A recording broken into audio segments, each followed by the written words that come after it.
Hey, everybody, welcome back to this episode of Think Business. Looking forward to sitting down with Brett Swarts, founder of Capital Gain Tax Solutions and co-host of the Capital Gains Tax Solutions podcast. Brett, it's great to have you on the show. I think your business is always relevant in the real estate world, but especially right now, I think there's transactions and people are selling and buying, and the market seems to be coming back a bit after kind of things were maybe a little on hold for a little bit with COVID. But I think to get started, tell everybody a little bit about your company. Usually I like to kind of dive into the person of this, but I want to make sure everybody understands exactly kind of what you do as an organization, because sometimes people may not. So let's start there as far as, Capital Gain Tax Solutions. What do you do? Who do you serve?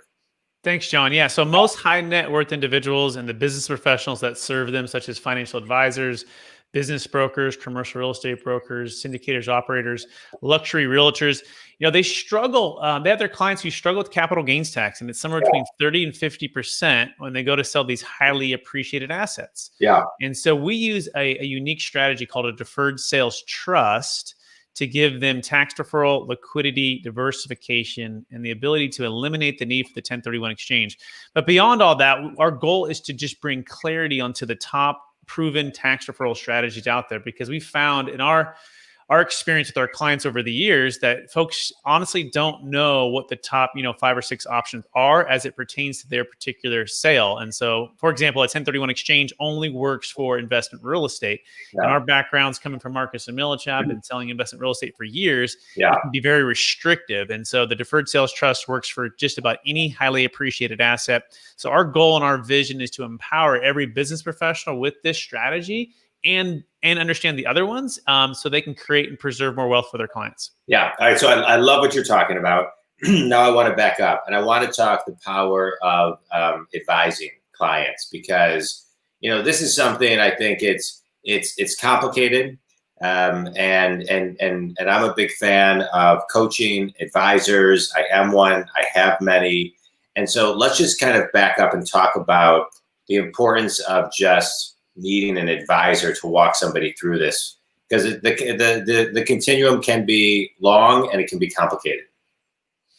Yeah. So, we all have our niche and our focus. And I find that if you build a dream team around you, if you're a business professional, of the go-to folks that you can call, whether that be the CPA, whether that be, a commercial real estate broker you work with, whether that be a 1031 qualified intermediary, right? Each of them serve their purpose. And if you can surround yourself with business professionals who can help your clients, you're going to add more value. Think of it like a medical doctor, right? You might be a general practitioner in what you do, and you're going to call in the specialist to perform the surgery for your client who may need that. And the big thing that's facing these business professionals is their clients. According to the American Bankers Association, there's about $17 to $20 trillion that's going to transfer from one generation to the next in the next 20 years. And this is known as the largest wealth transfer in the history of the planet.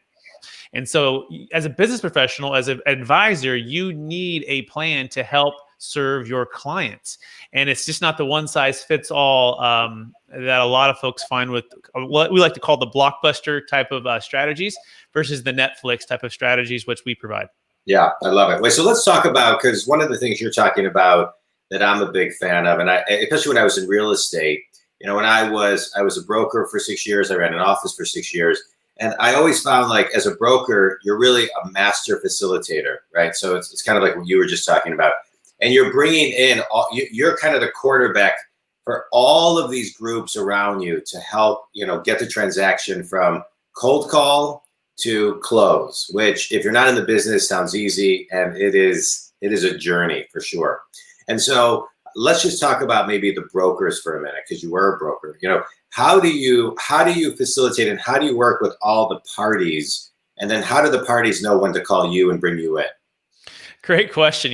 So the way I like to position myself I love working on teams. I grew up playing sports, played basketball in college, and then I had some of the best training at Marcus and Millichap as an investment real estate broker, and I still am a broker here in California. And I found that if if you know your role, right, and you know what the objective is, working together is the best way about going about it. So I think of myself sort of like the offensive coordinator now, because I'm sort of not on the field anymore like a broker. I'm sort of the guy in the booth giving the directions to the broker. So the way we approach it is, look, what are you trying to do to add value? What solutions are you providing? So to give you a rough example, a lot of brokers will call a client and say, hey, do you want to sell a property? And one of the number one challenges they say is, sure, I'd like to sell my property if you can find me an uplay. Or sure, I'd like to sell a property if I knew I didn't have to even go into real estate anymore. In fact, I don't want to trade my current toilets, trash, and liability and the problems that I know for new problems that I don't know, the unknown, right? And so the key is adding value beyond just 1031. That's the first thing I would say for an actual example. So we just closed a deal in Georgia. It was a $7.6 million property. This gentleman's a baby boomer. He's bought and sold properties for 30 years. Okay. And so he's looking at a failed 1031 exchange. And so we saved his failed 1031 exchange, and that brought tremendous value for the broker, right? And the opportunity to keep the client's money working for him versus paying about $1 million in tax. So we always start with, how are you adding value to your client? And then how can we work together to help educate you alongside? Think of it like not knowing about the 1031, John, when you first started your career. At a certain point, you didn't know about the 1031 exchange, but then you did. And then once you did, you were able to empower your clients. So that's kind of how we are. We're sort of like an intermediary, if you will. We're capital gains tax deferral solutions that we're going to give you the options and then figure out how is it going to best apply to your clients. Yeah, I love that. Right now we're in a market. I mean, as we record this, I always have to check my calendar, oddly enough, because I forget what day it is, because every day seems kind of the same. But it's, we're sitting here August 13th, and, you're talking about adding value as a facilitator, adding value as, an advisor, adding value as a collaborator and partner with all of these parties to, quarterback the transaction to the close. And so as we sit here August 13th, I think value is more important than ever, right? Because people are really, really looking, and I think people are more in tune with wanting, the best of the best. And it doesn't have to be in their backyard anymore, right? The geographic boundaries have completely changed, right? I'm in Detroit, you're in California, and it doesn't matter, right? We're zooming as if we're standing next to each other. So I just want to dive a little bit deeper into the adding value today. What does adding value really mean? Not only, for you, but also for all the people that you serve that are serving clients. Great question. And you're absolutely right. I mean, the COVID-19 has exacerbated something that's been going on for a while, which is the challenge of the value proposition for every single business professional, whether you're a residential realtor, right, and you have Redfin, right? Whether you're a financial advisor and there's robo advisors, right? And whether you're a commercial real estate broker and you're looking at these offerings where people can list their properties themselves and go online, do like an auction style, right? It's changing everything right now. And now that COVID hit, it's actually accelerating that change. And so what we like to focus on when we say adding value is something that's transformational, not just transactional. And let me explain. Most tax deferral strategies, or most even strategies for a lot of business professionals, they're like the old Blockbuster, right? Do you remember going to Blockbuster, John? Yeah. You had to show up a Friday night. It was cool for a while, right? Especially if your movie was there, right? But if you show up on a Friday night, you want to see that movie. You can tell like you're about 3 aisles away. The movie is there because the box, the cardboard is pushed out a little bit, right? Yeah. But as you're going to pick that movie up, all of a sudden your hopes are dashed because somebody cuts you off and grabs that movie and smiles at you because everyone knows that's the one movie everyone wanted to see that night. So you go home not having that movie. But even if you got that movie, you have to return it within 3 days, and you have a little penalty if you don't, and you may have to rewind it along the way. That is sort of like what we like to call the 1031 exchange. It's really focused on just a transaction. There's a lot of encumbrances, and it doesn't necessarily speak to the internal motivations of the client. And what are those right now? Well, they're shifting because of the baby boomers and the demographic shift. Clients are looking for diversification. They're looking for liquidity, and they're looking for the ability to go in and out of real estate whenever they want to. or never touch real estate ever again, right? A lot of our clients, they say the value for the deferred sales trust is not having to deal with the rent control laws, not having to deal with evictions, not having to deal with a business environment that ever increases the challenges of actually running my business, right? We just did a deal in Alabama for a gentleman who wanted to make a transformation. He's in his mid 40s, a transformation from a marketing business into real estate. And so what's cool is he sold his business for $2.6 million, his portion. He deferred about $600,000 in tax, and he used those funds to fund his development of 80 apartment units in Tennessee. And so the key is, what are you trying to accomplish? And the way I like to look at it is we're kind of like travel guides, John, right? Where's the destination you want to get to? And let me give you the directions on how to get there. And if you don't have innovative solutions like a Netflix, is what I believe our strategy provides, that are actually speaking to the internal motivations of your clients, your value proposition is going to be commoditized with what everyone else knows. Okay, so that is the key. How do you connect those two? How do you clarify the vision for your client, help them get there, and then how do you guide them along the way? And that helps to bring transformational exit planning, is the way we like to call it. Yeah, I love that. So I want to talk to you now as just a business owner, right? So as a business owner, you've talked about you're a broker, right? You're in the trenches doing the broker thing. And then you have this idea, right? Which I think a lot of people right now in the world are having ideas, and more so than ever before, that the ideas are bridging to businesses. And so talk to me about kind of where you were, and then kind of how you took your idea and then created a business out of it. Yeah, great question. I think it's a mixture between calling, timing, your background, your expertise, and it's sort of been it's been an absolute amazing journey. Even just launching the podcast and getting a chance to meet you on the podcast, right? So if anyone who's listening and considering that, highly recommend you get an opportunity to connect with people through a podcast platform. It really stemmed from my clients, though. The 2008 crash, John. I mean, it started where people lost everything or half of their wealth and had to claw back for 10 years. Right? Because they felt trapped. And so seeing that pain and the kind of the blood in the streets, if you will, in Northern California, Sacramento is one of the hardest hit cities in the nation. Okay. And so friends, family, losing everything, I'm going, there's got to be a better way. So it started with a deep challenge and pain for my clients and seeing them go through that, helping them through that, and then being on the other side of it where they're 10 years older and saying, okay, now is the time to help them with their wealth transferred, right? Because in fact, according to the American Bankers Association, 50% of America's net worth is tied to high-end primary homes, investment real estate, and businesses or private equity, right? And so they're looking to get out of all of that and transfer it, but they're faced with that 30 to 50% of tax. So it's getting granular, but it's also getting the big picture. And then it was just, I could not help but start the company, right? It was compelling, right? And so every single conversation that I was having just kept leading towards there's got to be a better way, or there's got to be a better way, right? And so as I actually applied this to my real estate brokerage business, my business grew, right? Naturally. And then more people started asking me about it. And then I started to train and coach them. And then I go, why don't I just do this full time and focus on that like a laser? Now, some clients will still come to me, want to sell and still want to do a 1031, and we'll still help them with that. But really the focus is on training business professionals now, empowering them with these strategies so that they can grow their business, right? Because I wish someone did do it for me. He's my business partner, and he's the co-founder of the Deferred Sales Trust. His name is Robert Binkley. And so together I'm going, okay, this is fun. Why don't we do this together? Why don't we work together? And why don't we help a lot of people? Yeah. So I love everything you just talked about. And I just want to go back for 2 seconds and talk about 2008. Of course, my heart goes out to everyone affected in any crisis, and in 2008 and now specifically with COVID. But from a business perspective, there's lots of opportunities that come out of a crisis. If you look back 100 years, the sewage system came out of the 1918. I think it was the Spanish flu. And we didn't have sewage. We didn't have the systems in place. You fast forward where I think it's a deep time of reflection for people. 2008. 2020 now in the current moment. And I think people are saying and have said to themselves, there has to be a better way. And now they're forced to think it's a better way.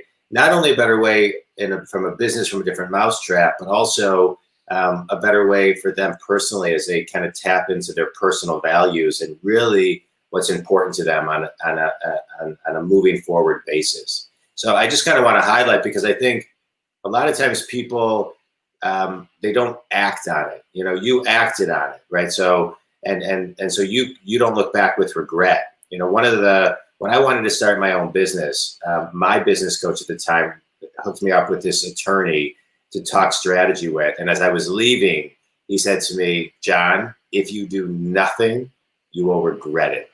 And I mean, that was such a powerful statement to kind of like fast forward and then look back and not want regret. So I just want to applaud you for taking action on the idea in a time that the world was falling apart back in 2008. Because I think right now it's that your story inspires many people to start. And so talk a little bit about, like, you can do full-time, you can do part-time, you can, like what you said, you kind of start off, you listen to your clients, you beta test this, people start asking, like, talk about how you can kind of, to all the people listening, how to start a business, inch by inch during a crisis. Yeah, great question. And it wasn't just, it was definitely granular, right? It wasn't immediate. It took time. I'm more like the tortoise than the hare, right? You want to be the tortoise. Yeah. And so even when I started at Marcus and Millichap, it took me a while to understand brokerage and sell my first deal. And I mean, it was not easy, right? So that's the biggest thing. It's not going to be easy, but also realizing that it's a marathon and it's not a sprint, right? I think in the age of instant, everything's so instant, everything's going so fast.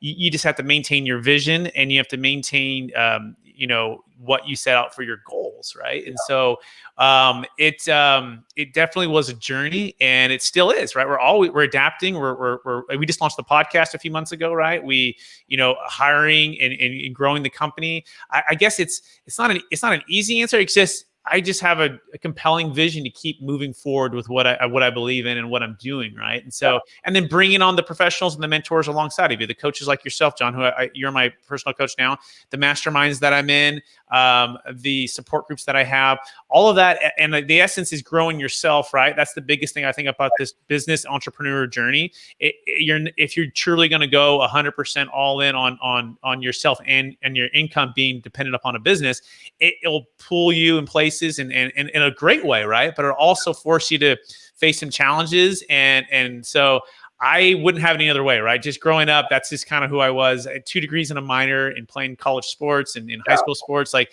I just have always loved the challenge. I've always loved working on teams and growing with the journey along the way with others. So hopefully that answers the question. But that answers the question, because it's nice.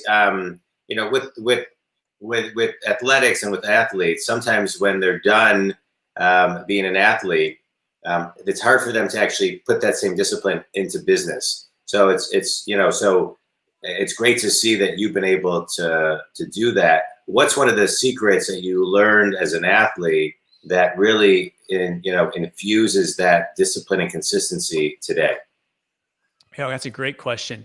Being surrounded by individuals who are all moving in a common direction, right, and all are challenging, encouraging, and pushing each other, I would say is the biggest thing I probably learned from sports. Yeah. And having that mentor, having that coach, and then being humble enough to receive, criticism. I mean, we would, watch game film, right, and there's no hiding from the game film. Yeah. I think sometimes in business, if you don't have the coach and the accountability and the masterminds to help you see your blind spots, it's challenging to grow because you're not seeing those things. But on a game film, you're like, no, that is the mistake, or you could have done that, and how do we improve that? And then likewise, once you improve it, you say, oh, you improved it. See from this, and so it's such a 1 hour or 2 hours, whatever the event is, and that time period, it's all the stages of the thrill, the victory or the challenge or the defeat or the drama, and there's no hiding from that. So I would just say the intense accountability and transparency that it gives you the opportunity, if you receive it in a humble way by coaches and by teammates, to grow. And again, not just to grow with your skill set, but to actually grow with your character, right? Which is really what we, I think, as humans, we really thrive on, is when we grow in our character and we get fulfillment when we're doing things the right way and for the right intentions and with the right people alongside of us, when we're blessing other people. So I think that's kind of a long answer, but I think that's the best. No, amen to that. Accountability is key. I was interviewing somebody the other day on the podcast, and they said no responsibility equals no accountability, which I love that. And I have another client who always says no accountability, no authority equals no accountability, and you need that self accountability. Yeah, I mean that's important. I love how you kind of broke that down. And one of the things you're talking about is being in alignment, and when you're in alignment, kind of raises the frequency of everything that you do, and it shows in the work that you do and the podcast that you create. I just want to touch on the podcast because you mentioned earlier, everybody should get on a podcast. I think more than ever, content is king, right? Especially post COVID, people are working with people remotely all over the country, and they need to get to know you through video, through podcasts, before they even pick up the phone, more so than ever before. And so talk a little bit about the importance of, because you produce a ton of content, the importance of content and what that does for your business. Yeah, first of all, I want to let you know, when I started out doing a YouTube channel about 1.5 years ago or so, I was I'm not a guy who likes to be necessarily in front. Like, I like to be on the field performing, but I was never the guy who wanted to be, in front speaking. And so I got on the camera for the first time, and it was the most awkward, challenging, like, oh my gosh, scary thing. Yeah. And the first videos were terrible, right? They were really bad. But as I continued, like anything, you get a little bit better at it. So, and then fast forward, it opens up what I call a blue ocean. So it's I don't know who wrote the book, but basically a lot of people are swimming in the red ocean where there's a lot of sharks, and it's where everyone's at, right? But there's a whole other world out there that's the blue ocean. And that's what the podcast and the ability to create content and to connect with people. You're exactly right, because we're no longer in the information age. We're in the attention age, right? And so everything has shifted to how quick can you access quality content and be empowered by the education or the entertainment. You do a little bit of both, is always good to keep people's attention, and to inspire them to take action. So I think it is the future. It's been the future. We know that, but I think the biggest thing is getting over our own insecurities or our own fears or our own pride to get on the camera, right? And start talking and putting yourself out there and start publishing, right? So I studied and I joined a group with ClickFunnels, and it's a thing called Funnel Flicks, and it's all of their strategy, one funnel away challenge. If you haven't taken that, highly encourage that.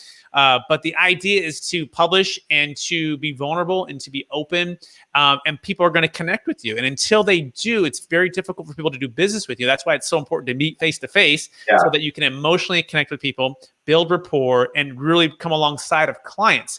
But if you can't do that, or if they don't have time to do that, the next best thing, of course, is Zoom. The next best thing is actual content that they can consume at their own timing. So I think it is the future. It's here. And I highly encourage you just to start your YouTube channel, start a Facebook Live, once a day, once a week, whatever it is, to start moving in that direction. Otherwise, you could get left behind. Yeah, you will get left behind. It's like, and networking and connecting with people. I mean, I can't even remember how I got connected with you, but to have you on my podcast initially, and then you were, I was on your podcast, and now you're on my podcast, and so that's just kind of how it works, right? So I love that. Wait, you said something.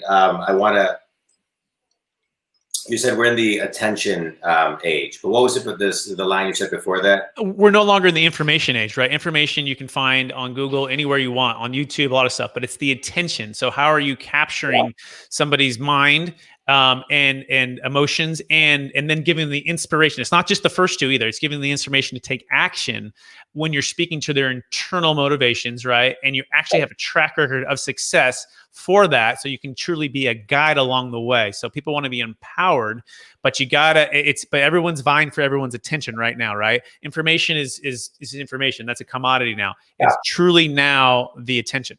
Yeah, that's brilliantly said. That is great. Brett, you're filled with so much knowledge, and you've shown that you kind of you're somewhere, you have the idea, you start your own company, you got your own podcast, you understand the idea of content. There's a lot of kids graduating college right now that in February they were getting ready to go all over the world for internships, first jobs, etc., and now they're not. And so what advice would you give? Two questions in the same question, but what advice would you give college kids who have recently graduated? And what advice would you give somebody who has an idea and doesn't know what to do with it? Sure. For the first one, it's learn to work harder on yourself than you do on your job. We're taught to go to school and get a degree and to graduate, right, and to have that. But it's so focused on just education and or just sports or just getting that, and then you attain that. But really, I think the value of education is teaching you how to learn, right? And also helping you to accomplish a goal. But more than that, focus your attention now on learning to work harder on yourself than you do on your job. Learn to work harder on yourself than you do on attaining this new job. Learn to work harder on yourself than whatever this is for you, right? If you work hard on your job, you'll make a living, and that's totally fine. But if you work harder on yourself, you'll make a fortune. And this is not by me. This is by a gentleman named Jim Rohn, who's much, much wiser, and he passed away. But he's an amazing Jim Rohn, the greatest. Yeah. Yeah. ROHN. And so the idea is to work on, your health, your finances, your personal development, your leadership, your spiritual walk, your relationship with your friends and family, also your career, also your education, right? These are kind of 7 to 8 major areas of your life. And so make sure you're spending major time on those major things, and don't just focus on just getting that job. The job will come. Continue to add value and grow yourself. And by out of that, people and the world's going to need you, right? And make sure you're focused on your highest and best gifts too. That's another thing I think I've learned along the years. Like when you're in your sweet spot and you're focused on your gifts, that's when you can be the biggest blessing to the world. So I believe we've all been given these God-given gifts, and the top 1 or 2 are given to us to bless others. And when we focus on developing those strengths, developing those gifts, and using that to bless others, that's where everything comes into play. So you won't have to worry about automation, or you have to worry about having a career, because you're going to be adding value beyond that. But you've got to focus on that. So that's be the first one. For the ones who are looking to I just want to comment on that, because I think you are spot on, and I agree with everything that you just said. But I think people need to take a minute or two, not longer, but they need to take longer, but at minimum a minute or two, and reflect on what those 1 or 2 things are that are their gifts, and realize that they can, in many cases, turn it into a business that they can actually make money. And what you're talking about is about being more conscious. And I'm a big believer that you can be a conscious person, spiritual person, as well as a capitalist. You can be a conscious capitalist. And I think one of the things that I find when people kind of have a tough time with those two worlds clashing is when I suggest to them that the more money you make, you can actually help more people. And there's just something so fundamental about that kind of gets people to just elevate. Yeah, so well said. And we always get more as we give more, right? And as we become more, we can earn more, and therefore we can give more. So it is kind of that cycle of growth, giving it away, right? And then receiving back in return for adding value. So yeah, absolutely, John. Oh, so you were saying, so now the person with the idea. Yeah. So now the person with the idea. So how do you get started? Like the practical part, right? So we've been talking a little bit about the emotional, the spiritual, the big vision, the big kind of thing. So how do you actually get down to doing something, right? So the first thing is, if you haven't hired a personal assistant, okay, a virtual assistant, especially in COVID-19, highly recommend it. Okay. I now have 4 virtual assistants out of the Philippines, and they are amazing part of my team. They're not just assistants, they're team members. I have 5 kids, and it's COVID-19, and we're locked in the house right in California.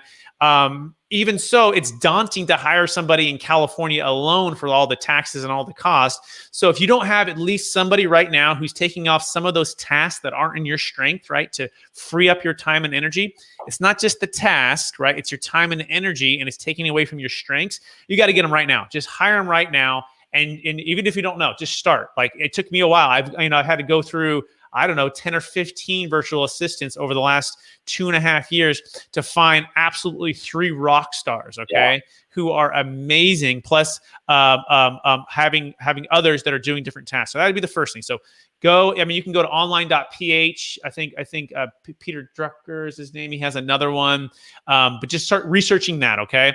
That's A. B, figure out a way to build a platform in a way, right? So again, whether it be a podcast, a YouTube channel, and dedicate a day to producing content. So right now, Tuesdays are my days where I do interviews, and literally I have like 5 or 6 interviews on podcasts, either that I'm having people on my show or likewise I'm on their show every single Tuesday. And I just do that on Tuesdays. That's all I do on Tuesdays, okay? So I encourage you to just pick a day and start to establish some kind of platform, whether it be just a Facebook, or a podcast. Now, there's also a group that is amazing. It's called the Podcast Profit Lab. They will help you take in 28 days from start to finish to get a podcast. John May knows people as well for that. I think he may even have a service for that. So get with somebody to get you in like a 30-day challenge or something that's going to help you to take action, okay? And then just go ahead and do that, okay? And you won't regret that. So those would be the first 2. The last one would be, if you already have the vision, make sure you're writing it down and you're writing the key steps to go about getting that. And there's tons of stuff about starting a website and getting all that stuff going. But feel like don't do it yourself. Go ahead and delegate it out as much as you can. And so have a goal. Find somebody that you can hire and give them the role, and then just get completely out of the way and let them use their strength to help bring it all together. If that makes sense. Yeah, I mean that was a master's class and spot on. Well said on every level. 2 last questions. 1, best piece of wisdom you ever received.